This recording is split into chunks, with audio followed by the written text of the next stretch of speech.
नमस्कार, मी अनिल. आज आपण पाहूया 2025मध्ये जे अतिवृष्टी आहे, त्याच्यामुळे जे नुकसान झालेलं आहे, त्याच्याविषयी याच्यामध्ये माहिती सांगितलेली आहे.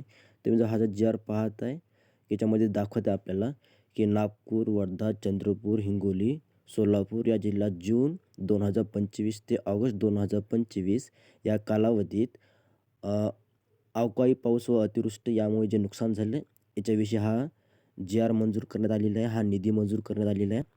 हा जो निधी आहे आपला, हा जी-आर 12 सप्टेंबर 2025 रोजी आलेला आहे. याच्यामध्ये त्यांनी स्पष्ट सांगितलं, तुम्ही इथं जर खाली पाहिला, हा जो जी-आर हा खूप डिटेलमध्ये मी तुम्हाला व्हिडिओच्या डिस्क्रिप्शन बॉक्समध्ये जी लिंक देतो, तुम्ही तिथं व्यवस्थित वाचू शकता. मी सध्या तुम्हाला फक्त शॉर्टकटमध्ये काही महत्त्वाची माहिती सांगत आहे. जसं की याच्यामध्ये त्यांनी सांगितलेलं आहे, एक सेकंद पहा तुम्ही पण.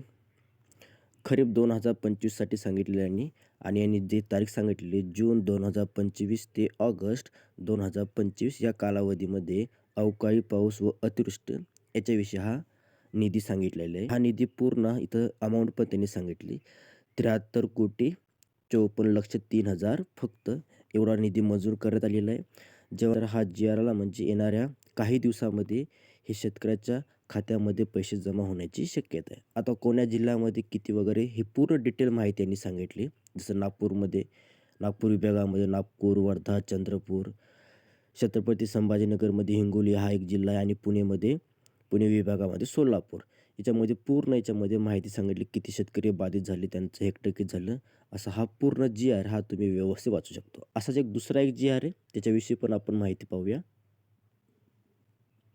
जसं की हा दुसरा जी आहे रायगड, रत्नागिरी, सिंधुदुर्ग जिल्ह्यात 2025 या कालावधीमध्ये जे नुकसान झाले आहे त्याच्याविषयी हा सांगितलेला आहे.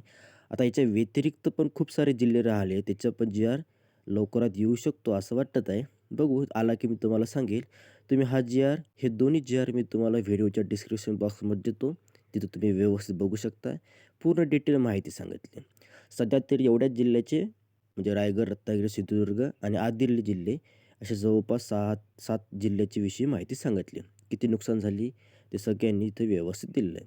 याच्यासाठी जो निधी आहे तो पण सांगितला रुपये मदतीस 1,40,000 फक्त एवढे त्यांनी सांगितलेलं आहे. ठीक आहे. तुम्ही वाचू शकता.